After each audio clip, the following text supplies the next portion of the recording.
अस्सलामु अलैकुम वरहमतुल्लाह। एक सवाल है कि तहज्जुद की नमाज़ और वितर की नमाज़ को किस तरह से अदा किया जाए।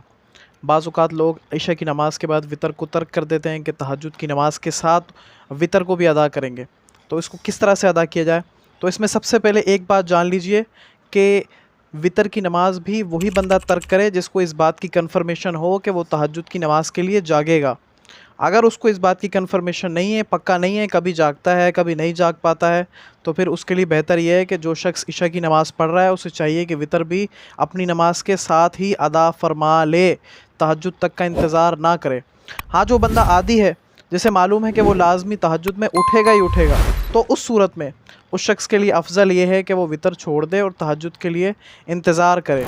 जब तहज्जुद का टाइम होगा तो तहज्जुद की नमाज़ और वितर की नमाज़ दोनों साथ अदा करे।